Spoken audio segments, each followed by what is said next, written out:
What's up, guys? We're here for part 2 of the $1,000 buy-in No Limit Hold'em 5-10 cash games. Last time we faced some giants. We saw Mr. Tom Dwan. We're seeing Viffer. We're seeing a lot of people that are good now, and were already beasts back then. Yeah, so let's just continue. This is the top 25 hands, 2005, for the stakes 5-10. I grinded 5-10 as one of it's one of the biggest volumes that I've played of in my life, and it's really cool to see all these hands back. We definitely see a lot of slow playing. It's fine though. I really think that. All right, so full ring is dead, right? Full ring is dead. People don't really play with 9 people at a table anymore for good reason, because it's pretty boring. It doesn't really move. You don't get to play a lot of hands. It's only, you have to wait a long time before you play the next hand, because hands take a little bit longer, because there's more people to act. So it's a pretty stale form of poker, and I mean, I haven't checked the lobbies anytime recently, but I can only imagine that they're pretty deaded. So, however, in full ring, people tend to show up with a lot of strong hands because there's 9 players that get a hand, right? That's why, heads up, you have to play weaker hands because there's only 2 people. So the chance that there's a strong hand is much less likely. That's why you play more aggressive 3-handed than you do 9-handed, because the relative hand strength goes up. Ace-10 suited is a monster when you play heads up, for instance. When you play with 90 people, it's decent. So, knowing that, when somebody from early position raises in full ring, you really want to give it some props, and you want to call a lot of hands instead of re-raising them. Straight into the strategy. So, if we're gonna call a lot with our medium to strong hands, we need some really strong hands there as well. And even though cash games, why do I keep fucking praying when I talk about this? It's not. There's no Church of Kings. In cash games, I said we don't really play 9-handed anymore, but in tournaments, of course, we do it every fucking day. And this is also an important concept to have in tournaments. So he checks, we bet 40. It's actually really good sizing. 90 seems fine. Yeah, I would say call. Yeah, woo! This boy knows how to play now. All right, this is really awesome because now we counterfeit Queen 10. Most likely he has a queen though, right? 600s, and that would be a call. Set of 10s. All right, great. Great start. It's well played by him too. I don't think we really can escape it. The flop bet is small enough to where he's gonna peel with some ace queen stuff. Even some king queen, maybe even some king jack, ace jack of hearts, that sort of thing. Just wanted to. There's some hearts in there. So when he check raises the turn, I think that he just hits a lot, especially what we see back then, right? Like, oh, you have something, I have something, let's blow up the pot. Well, we did both have something. Unfortunately, his was a little bigger than mine. All right, so what did we see last time from Preposterous, right? Really good regular, super aggro. Definitely think that it's really good to flat to let them barrel off on flops and stuff, but you're 100 big blinds deep. I really think it's just best to just go for value here. I don't understand what the trend is of playing here. So we're still in.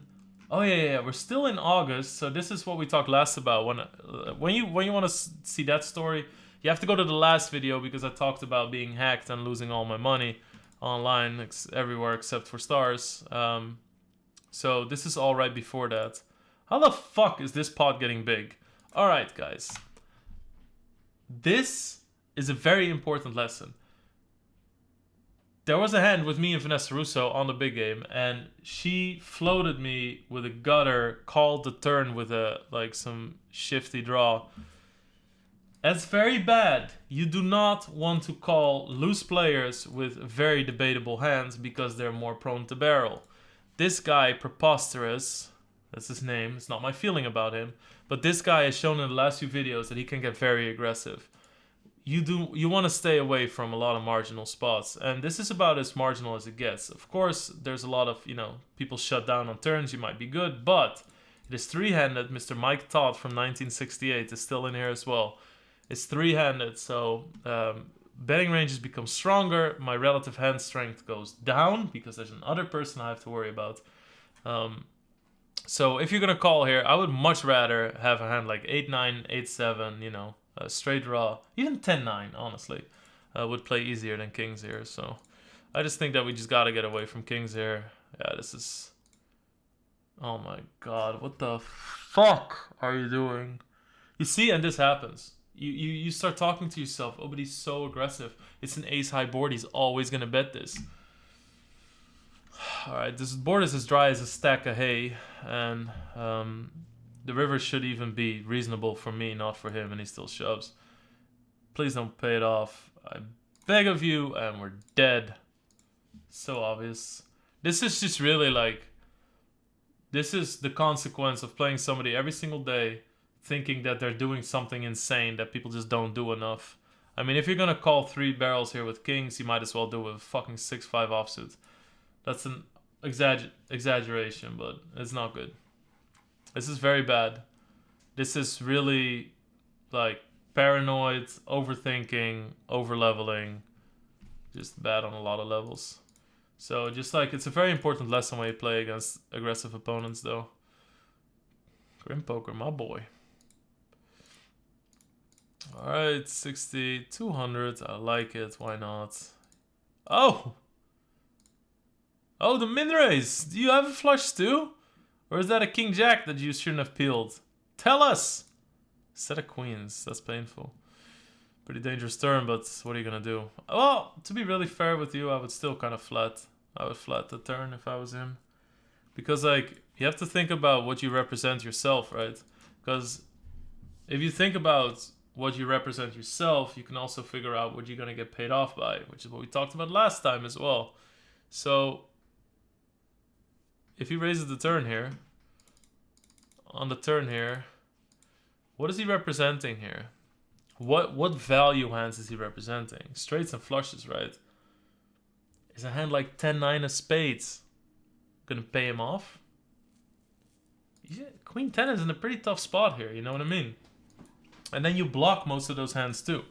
So I could have some punty hand that didn't get there. Let's say I have it's really hard to come up with a bluff here. I don't know, something with a high diamond. Like king 10 with a king of diamonds. Something like that could be very possible. I would just flat with that too on the turn. So, and the sizing is bad and the raise is bad because you're over-representing your hand. So, the only way you're going to get paid in a good spot here is if you let me fire some bluffs. And it's worth to give up some equity if people draw to a 4th diamond. But this is pretty bad. Ha! Take it. Nice. That's a lot of strategy. A lot of... What? Nest stack. Also use regular on those stakes. This is Dan Bilzerian's little brother. Yeah, his little brother. Wow. Lots of known people at this table. 6x under the gun. Oh, there we go. Mr. 500. Alright, so I guess this is going to show up in his tilt video, isn't it? There we go. Yes. Queens. Yeah, I don't really like playing queens. There's always an ace or king on the flop. I'm just going to pop it. Yeah, 1 purple chip. No, sir. Alright, this is brutal. This is getting me tilted. I'm currently in a very bad run in tournaments, so this is just more daggers on my fucking off day. Nice hand, Doc Milt. Well done, well done. Wow, lots of big pairs now, but big pairs can be very interesting. Out of position, definitely make it more. Especially, oof, we're super deep. Honestly, I would just make it 180 here. We'll make it 180 in these days. Oof, that's a big ass fucking c-bet. Min raise. What the fuck? See, this is where I shut down. This is where I shut down. I don't even know what to say anymore. Oh, shove. 270. The fuck are you doing, mate? Again, just value cutting ourselves. Check 5. Wow. What a run out. Ship it all. Yeah. It's also really hard to bluff with this sizing. Let's say we want to bluff with a hand like ace queen of hearts. could be a bluffing hand, you know? Ace, queen of hearts, queen, jack, that sort of thing. King, jack even. No, king, jack, no, because we got raised on the flop. I forgot about that. So, 270. We tell somebody pretty much he needs to be right 1 out of 10 times to call this. So if this guy does have a set or something, or a lower flush, he's just never folding. So this doesn't work for bluffs. We really need that extra power in there, and it also obviously works less for value. So pretty bad raise. Pretty lucky results. I don't really mind though. The turn call, you gotta call with ace of diamonds. If I have offsuit aces here, you probably have to fold the turn. Probably have to fold the turn. Lots of big pairs, but that was a pretty interesting spot. And like I said before, you know, big pairs give interesting spots because, yeah, there's gonna be a lot of big pairs in these hands, but it's logically so. But like I talked about a few videos ago, I think it's very important also to show these because, you know, when you have 20 big blinds deep in a tournament or whatever, or in a cash game, and it gets pre-flop all in, it's very easy. But what happens when you actually have to play some flops? That gets a lot tougher. If somebody's going to show up as pre-flop all-ins, I'll just filter that out for the next time. Especially when we're going to play very big samples. I think we had about like 15,000 hands of 5-10 in 2005. I think we're going to go up to like 100,000 hands of 10-20 in certain years, at least, I think. So I think it's going to be very important to filter more and more to get the quality hands out. Somebody in the comments also asked if I could like show bluffs that didn't go right or bluffs that didn't get called on the river. I just honestly don't have the time to dive into series like that. That would require hours and hours of research, and I mean I stream 50 hours a week, so yeah, this is all that it's gonna be, and it's plenty for me. Oh, I flat. I really hate this. Alright, so this doesn't say much because I have no fucking clue what people were doing back then. This guy could have queen 8 suited for all I know. But let's think about this also from a modern point of view so that you guys can have like, you know, an idea of what you want to do here. This call is 90% of the times queens, jacks, 10s, 9s. And then some ace queen suited in there. It's actually so often those hands that you really should consider to just always flat here with aces too. I don't know how it worked back then. I do know that I just could have made it 300 or 400 here. But 4-betting wasn't really a thing. People didn't really 4-bet to a certain size. People would just go all in. So that came like 2 years after that when people started making small 4-bets, when somebody figured out, why do I have to, you know, 10x the previous raise and put it all in here? And people thought, I actually don't, because it's much cheaper with bluffs. If I make it less, it's also much better to get value. I do, however, would have really liked the 300s here or 400s. What the fuck? And then obviously we're just gonna go for it. I bet you fucking ass that. Oh, I just raised it, man. I bet you. Please don't. Alright, I bet your fucking ass that we're gonna beat jacks here. Go fuck yourself. Fucking set of 10s. Yeah, well, you know, queens, jacks, 10s, 9s. That's the range. Oh man, this is a normal stack off though. Really big pot, but it's a normal stack off, so not much we can really do. Very interesting too. I think that's really interesting also from a perspective of what happens these days. Queens versus aces. What the fuck is this, man? What is this kind of pain train that we're watching right now? Aces. All right, hold up.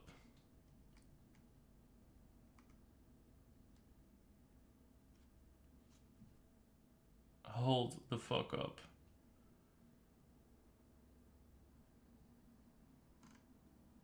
Alright. I mean, I took sets out on the flop already. It just is what it is too. I can't really help that my fucking biggest hands were aces and stuff. Plus, it doesn't really matter if we have jack 10, or aces, because this spot is still going to be very interesting because it's a single raised pot. You know, this is a situation you guys see every day as well, so it doesn't really fucking matter. Let's not overthink it. Raise the flop. I think that's alright. Always interesting to see what sizing. I would go for a little bit like 260. 280. Well done. Well done. Marcus 85. The guy ended up playing so much. I played... God, this is so weird. If you would have asked me to mention the memory, I would have not remembered it. But I remember specifically that I was sitting next to him in a WSOP event, and he limped the small blind, and I shoved the big blind, and he open folded ace 8 offsuit for like 14 big blinds. That's the way poker was back then, guys. Even good regulars doing stuff like that. And I just remember seeing that and just thinking, wow, okay. Yeah. I think he can fold here. I mean, he calls a raise on the flop. He calls a big bet on the turn. And then 2 pairs get completed. The straight draw that's there gets completed and somebody leads. Yeah, we're just fishing here. What the fuck are people doing, man? 8 deuce. He's in the small blind as well. Look at this. Look at this.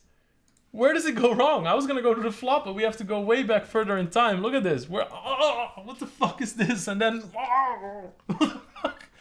What is going on here? 200s. Let's see. If it comes to 6 of hearts, I'll have a draw. Oh. I have a pair draw now. 2 pair draw now. I mean, honestly... It's kind of funny, right? Because I'm reasoning from these days how often, I said it last time too, how often I'm wrong because I'm reasoning from like the current times.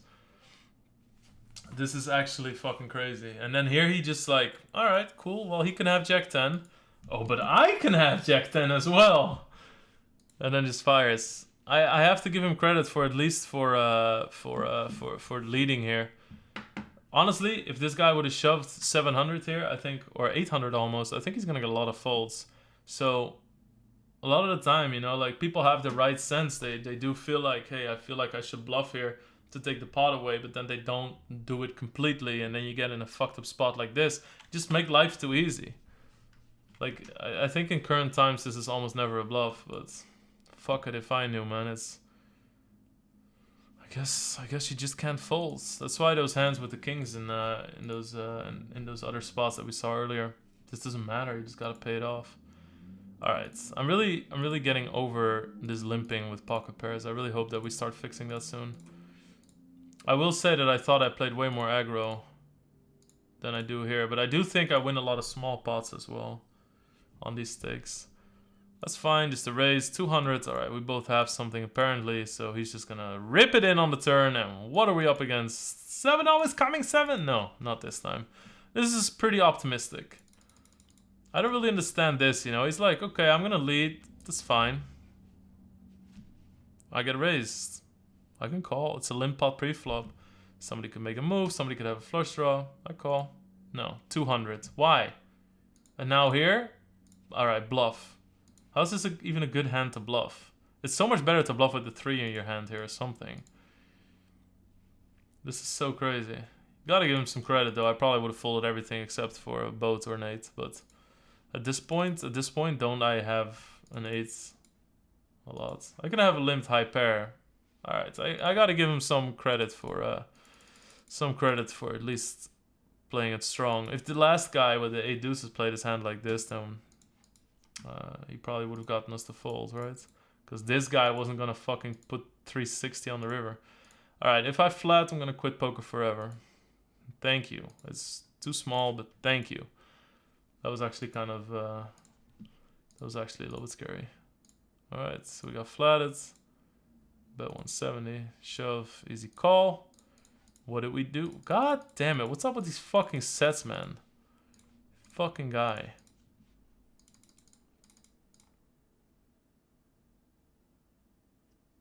Wait, what? There's how you play 8 with a shit kicker. You don't fucking flat the blinds, you just raise them. Alright, so this is definitely when we're gonna look at when we played this. So this was 3 minutes after this one. Man, 3 minutes after this one, and this is just, this is a different table, but it's the same shit, you know? 3 minutes after that one. Are you seriously telling me that this is not tilt? And why do I pick like the best, most aggressive player to do it against out of position? God damn it, man. Yeah, great stuff. 160, 470. Get it all in. Oh my god, this is tragic. Kings, please fucking... You know what? I do not want to get here. Punish this stilty motherfucker. Steaming Stanley. Clean up an L5. Oh, it would be so nice C5 though. Never lucky. God damn it. This is problematic. This is very problematic. This is like a bottom 3 worst hands in poker. Bottom 4. Alright, this is very problematic. This is this was pretty unnecessary. It's fun to see though. Jesus. And when is this? Is this the same session? This is the day after. Oh, this is the last one from August. So this is my last 5-10 hand before I got hacked. Great stuff. Again, make it a little bit bigger. There's a lot of money in there. Just his price is really good. You know, he gets 2.25 to 1. So it's a really good price for him to call. Bets. Oof. I would not check that card, my friend. At least shove. Alright, whatever. Same thing. Set of 5s. What else is fucking new? There's nothing you can do here, really. Just gotta get it in. 3-bet pot pre-flop, not folding aces on a board like this, or, you know, just not. God damn it, though. This is a bad fucking string of cards. Alright, so, we skip a little bit in time. We see Mr. Red Argo. CT112. Whoa, my god, this guy is so legendary, too. He had a cool avatar. Something with, like, a skull or something. Or, like, maybe it was Skeletor. Something like that. Oh, no. He had, like, some mystic fantasy-looking picture. David Bell humor, of course. Red Argo.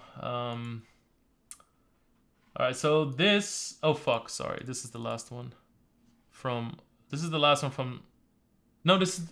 Jesus fucking Christ. This is November. So, this is when I got hacked. I built up my bankroll again on lower stakes. And here I am at 5-10 again. Trying to make it in the world. And limping Jack 9.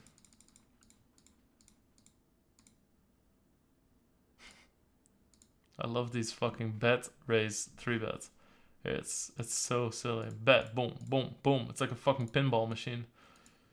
400 and we value cut ourselves. Oh, what? What is that? Ace 9 of spades? Aces? This was limped! What is wrong with these people? There's not even a short stack that can raise behind. What the fuck is going on here? Yeah, okay, dudes. This is so fucked. The min raise too. Oh my god, what the fuck am I watching, man? This is embarrassing for all of us, you know that? None of you guys look good here. Not even you guys who didn't even play this pot. Alright. Wow, this is just like a fucking...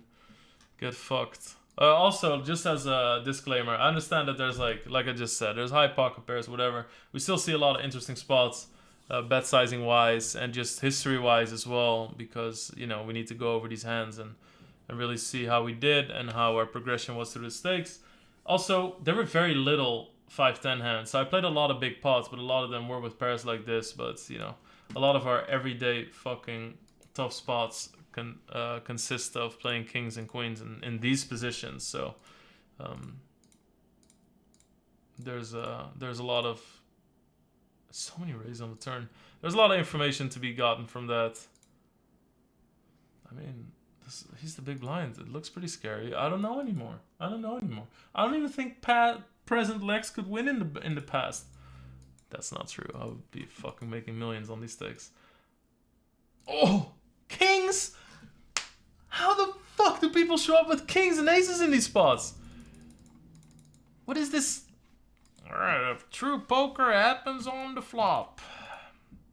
That's what I had when I was short stack and I would go all in a few times at WSP. People say, don't you know how to play post-flop poker? Such a stupid thing to say. You don't want to play real poker, you just play push folds. I've said those things to people too. You know, you gotta own up to it. Well played with the kings though. Fuck. Oh yeah, there you go. 35, alright. Captain Zebo. Wait, there was something with that, right? There was a documentary that he's in or something. Oh. Don't mind if I do, Mr. Zebo. Alright, this has to be kings or something. Nines? Nines, probably. Yeah.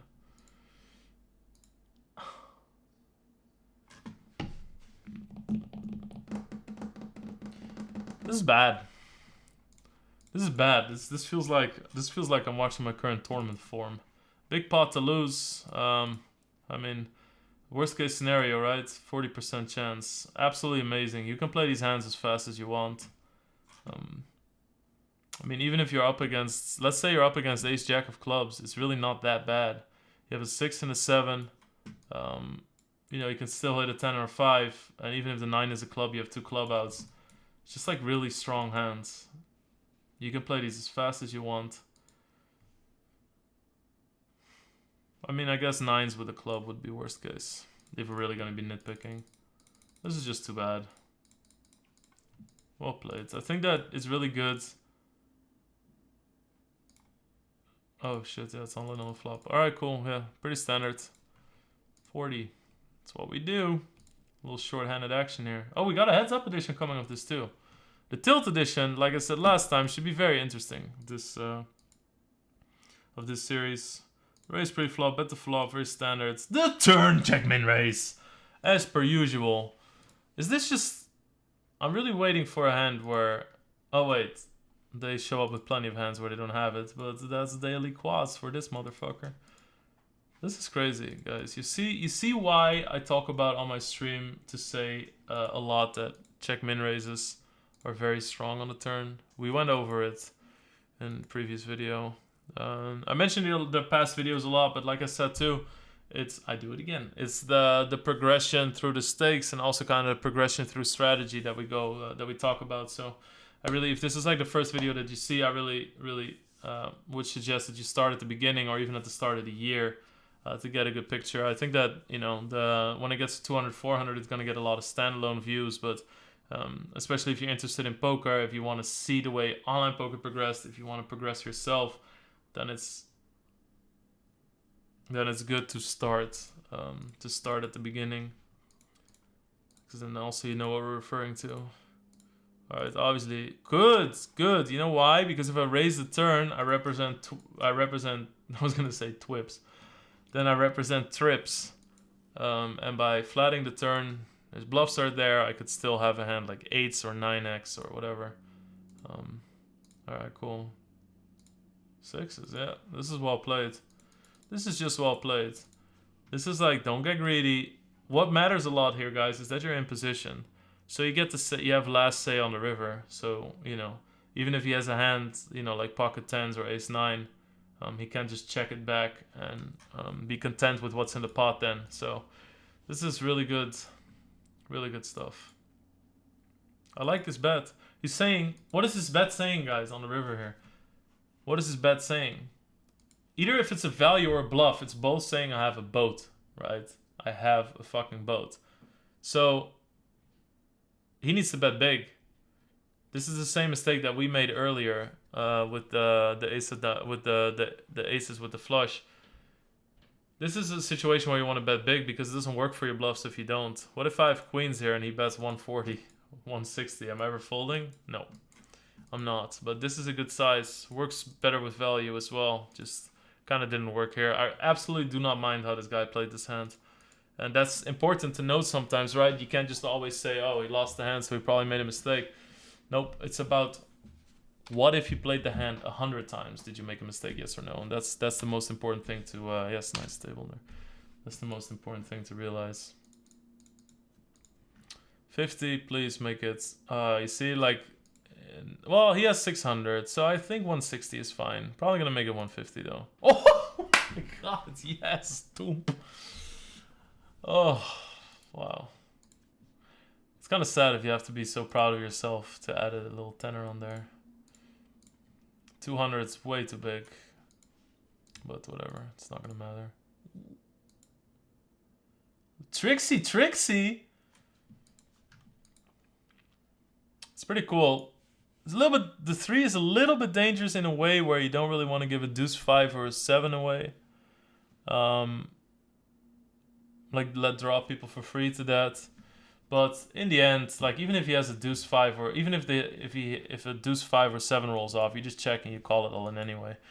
I really do like the check, because this is not a board that ace king would continue on. So betting looks so fucking strong. So if all my 3-betting hands, you know, a lot of ace queen, ace jack, ace king, all that stuff is in there. If the board runs out in a way where I check all of those hands, then doesn't it mean that I just have like diamond draws, and overpairs? So if you're ever gonna check a hand here, then aces is a really good one to check. And then I really do hope that I go all in here. Well played, goddamn. Well played. Very nice. Very nice board to check the turn. Really. Ace King, I expect Mig.com. Wow. James Mackey, really legendary tournament player. Won bracelets, at least one.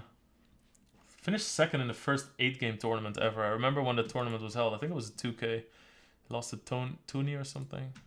Alright, so Ace King. Is this going to be from the age where we flatted King, Ace King, or where we 3-bet it? Yay! We flatted. And we're going to lose to a set of sixes. See, alright, this is actually fine. It's still a super dry board. Okay, this feels very dodgy. Oh, okay. I kept thinking it was against Mig. 400. Oh no, please don't call, young guy. Please don't fucking call, no. Yeah. Pretty sick fucking raise by that guy on the river, by the way. But yeah, so I have to call 380. So you might say, well, you only have to be right 1 out of 7 times to make a profit. Are you though? Are you though? When somebody raises the river here, are you gonna be good 1 out of 7 times?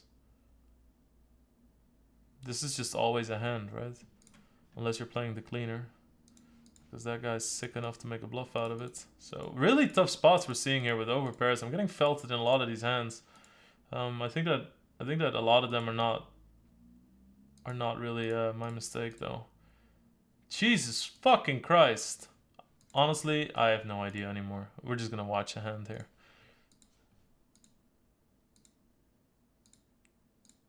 Fucking Christ. We're just gonna lose to Black Kings.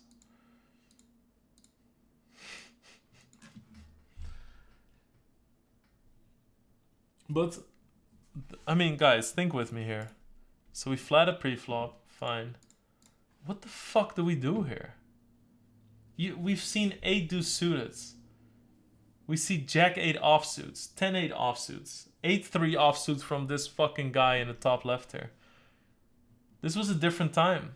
If somebody bets 300 here, they could have Jack 10 for all we know. I honestly, like, yeah, when I see this, like I said, I have a strong suspicion that we're going to be up against a hand like Kings, but more often than not, we're just surprised. I wouldn't be folding this now. I wouldn't be folding this in this day and age either, so. It's just fucking tough shit, man. Tough fucking shit, that's what it is. Whoa, what the hell? What the hell is this? 60! See, that's how you take advantage of that money. You make it more. More, make it expensive. Ah, see. Oh. You gotta be fucking kidding me with these spots. Obviously we call. Does he really have... Wow, this one is sending me over the edge. This guy was such a turd too. I mean, sure, he's a very nice gentleman right now. He used to be such a turd. Alright. See, I'm still mad about it. Still mad about this. We just had a lot of heads-up battles. We had a lot of heads-up battles. It's pretty tough. Pretty big setup. You gotta wonder a little bit if this. So it's not like 1300 more, right? It's 373 more. I think here you just gotta call with top 2, so we can't really overthink that, but it's definitely a puke spot. All right, Soros. Call 150. Okay, I really think that this is a perfect hand to just flat call with. What can happen to you on the turn? Even if it's an ace, you can call the turn. So If you want to talk about hands that are the most easy to call twice here that aren't sets, then this hand is definitely a champion. See, now it already kind of becomes dodgy. Until it's not.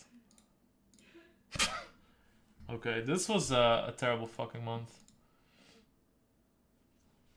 How did I do in this month? Wow. This is all what, November? Oh, this is just got to December, but this must have been a bad month. Even though we're only highlighting a few hands, but still. Yes! This is how you fucking play when there's already a lot of people. Juha Gambler. Met that guy in Copenhagen. He owed me money for a long time. I mean, fuck it, he did, so fuck you. Fucking playing tournaments, not replying to messages. Oh, shit, there you go. Yes, a good old classic pre-flop all-in. Fuck you guys. Pulled pork sandwich, best thing, by the way. No. Nice. Nice. Nice and easy. Don't have to spend a lot of time on it. We actually don't see that very often. How often do we see pre-flop all-ins? Alright, so somebody isolates Raiden. He was a liquid poker guy. Lyric 2. Yeah, so somebody isolates a limper. That means that this shows so much weakness that this guy can win the pot a lot by being aggressive. I used to do this all the time too. Still do. Call. Oh, and there's spades there. I would call this, honestly. Yes! What is the bad news? Queens!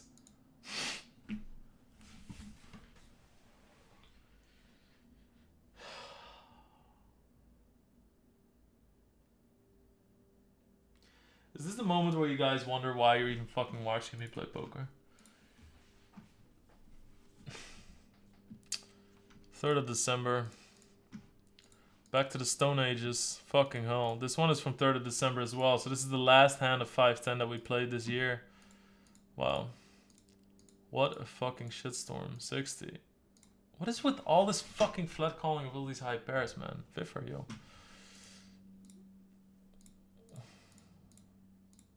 Alright, so I like the aggression afterwards, though.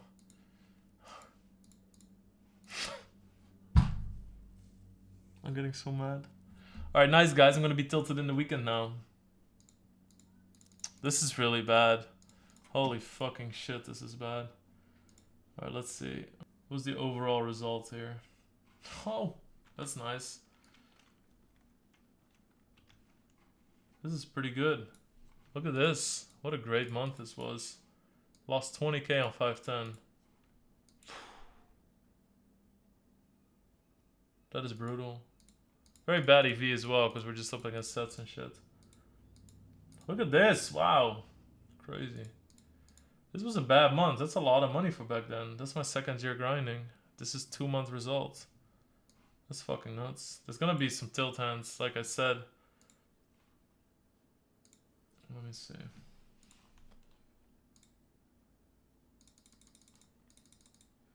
There's gotta be a lot of tilt hands in there as well. It's gonna be very interesting to watch next time.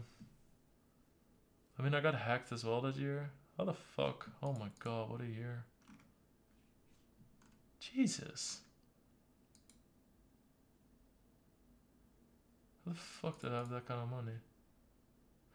Well, alright. I might have gotten backed for some of this. Might have gotten backed for some of it. Not entirely sure. I'm going to do some puzzling. Next time we're going to see the tilt session zone. That's going to be an interesting one. So this is a very rocky start to a young professional's career. Fucking set every hand or what? Pretty rough. Pretty rough. I think that from this point on, 6 max is going to be making an uprising, so I think that we're going to be looking at a lot of 6-handed hands. I have to see. So we have, I'm going to check the heads up hands from 5-10. It should be interesting, especially if they're going to be against people like Preposterous or Viffer or Lyric or something. So we're going to be looking at the heads up hands. We're going to do a tilt video because, believe it or not, there is 2-4 PLO in there. There is 5-10 PLO. It's going to be funny. There's only a few hands, but we're going to show them. And there's 3.5k hands of 10, 20, 10, 20, no limits, hold on. Wow, we played some big fucking pots on 1020 as well. So we're gonna do a 1020 edition. We're gonna do a tilt edition, which might be the same thing, and we're gonna do the PLO hands in the tilt edition and the 510 heads up. 30-60 fixed limit hold'em. What the fuck was I doing? Oh my god, I was just bouncing around. But you know what? Like, I've always been very intrigued by poker, all the different games, and I've always branched out into other stuff. So, you know, I could have just been trying some things. Maybe I saw my friend who I was talking about last time, who punted off in 100, 200, play some limit, and I thought I can do that too, but I can't. Wow, I'm amazed at this year. This is a really bad fucking year for me, 2005, especially with getting hacked and everything, and this doesn't look great, man. The stats look pretty bad. Oh, you know what else plays into mind? Like, I was just thinking, like, I think I lost 50k that year, but it's online. I cashed for like 10k in Deauville or something, 15k. I won a lot in Copenhagen cash games. I won a lot in Deauville cash games. You gotta take that into account as well. Won some in England. Whatever, we'll see. Very strange. I think that from January on, that's when EPT Copenhagen was actually. So January 2006, I think we're going to be crushing harder and harder. But we'll see.